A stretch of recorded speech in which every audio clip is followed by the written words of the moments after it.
জুলাই ৩৬ এক্সপ্রেসওয়েতে লাখো জনতার বিশাল সংবর্ধনার পর এভারকেয়ার হাসপাতালে অসুস্থ মা বেগম খালেদা জিয়াকে দেখে রাত ৮:৩০টার দিকে গুলশানের বাসায় ফিরেছেন বিএনপির ভারপ্রাপ্ত চেয়ারম্যান তারেক রহমান। বাসার সামনে রয়েছেন আমাদের সহকর্মী সাজ্জাদ জাহান। আমরা সরাসরি চলে যাব সেখানে। সাজ্জাদ, তারেক রহমান গুলশানের বাসায় ফেরার পর সেখানকার নিরাপত্তা সহ সার্বিক পরিস্থিতি এখন কেমন দেখতে পাচ্ছেন এবং যারা নেতাকর্মীরা রয়েছেন সারাদিন ধরে তাদের ভিড় এখনো রয়েছে কিনা সেখানে? যে আপনি যেমনটি বলছিলেন যে তারেক রহমান এই মুহূর্তে যে বাসভবনে রয়েছেন, আমরা ঠিক তার সামনেই রয়েছি। গুলশানের নর্থ রোডের ১৯৬ নম্বর বাসভবনে তিনি অবস্থান করছেন সপরিবারে। তো আমরা যেটা বরাবরই আমাদের সহকর্মীরা জানিয়ে আসছেন যে তারেক রহমানের লন্ডনের হিথ্রো বিমানবন্দর থেকে যাত্রা শুরু করে রাজধানীর আন্তর্জাতিক বিমানবন্দর থেকে শুরু করে ৩০০ ফিটের সমাবেশ, সেই সমাবেশে তিনি এক ঐক্যের এক সমৃদ্ধ বাংলাদেশ গড়ার যে প্রত্যয় ব্যক্ত করেছেন, সেই বক্তব্য আমরা শুনেছি। সেখানে তিনি ব্যক্ত করেছেন যে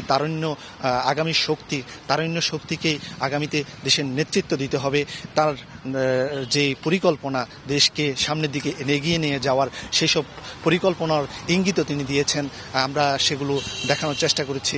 এই মুহূর্তে আমি যেখানে রয়েছি, এখানে তারেক রহমানের উপস্থিতির কারণে নিরাপত্তা ব্যবস্থার ব্যাপক জোরদার করা হয়েছে। আমরা দেখতে পেয়েছি যে সিএসএফ সদস্যরা সহ আইন শৃঙ্খলা বাহিনীর পুলিশ, র্যাব সহ বিভিন্ন সদস্যরা এখানে মোতায়েন রয়েছেন। তো আমরা যেটা বলতে পারি যে একটি নিরাপত্তা বলয় তৈরি করে তারেক রহমানকে রাখা হয়েছে। তো ঠিক তেমনি প্রত্যাশা করি যে আগামীর নতুন বাংলাদেশ বিনির্মাণে তারেক রহমান দলকে সংগঠিত করে দলকে নির্দেশনা দেবেন। দীর্ঘ ১৭ বছর তিনি নির্বাসিত ছিলেন লন্ডনে। সেই নির্বাসিত জীবন অতিক্রম করে অবশেষে তিনি দেশে ফিরেছেন। দেশে ফিরেই আমরা দেখতে পেয়েছি যে দেশের মাটি স্পর্শ করে তারেক রহমান তার অনুভূতি, আবেগ প্রকাশ করেছেন, দেশের প্রতি ভালোবাসা প্রকাশ করেছেন। সেই ঠিক তেমনি আমি যদি আরেকটু বলে রাখি আপনাকে যে তারেক রহমানের আগামীকাল কিছু পরিকল্পনা রয়েছে। সেই পরিকল্পনার অংশ হিসেবে তিনি প্রথম শহীদ জিয়াউর রহমানের মাজারে যাবেন। জিয়াউর রহমানের মাজার জিয়ারতের পর তিনি হয়তো জাতীয় স্মৃতিসৌধে যাবেন, জাতির শ্রেষ্ঠ সন্তানদের প্রতি শ্রদ্ধা জানাতে। ঠিক তেমনি তারেক রহমান ধারাবাহিক পরিকল্পনা রেখেছেন। আগামী সমৃদ্ধ বাংলাদেশ গড়তে তিনি একটি ঐক্যেরও ডাক দিয়েছেন।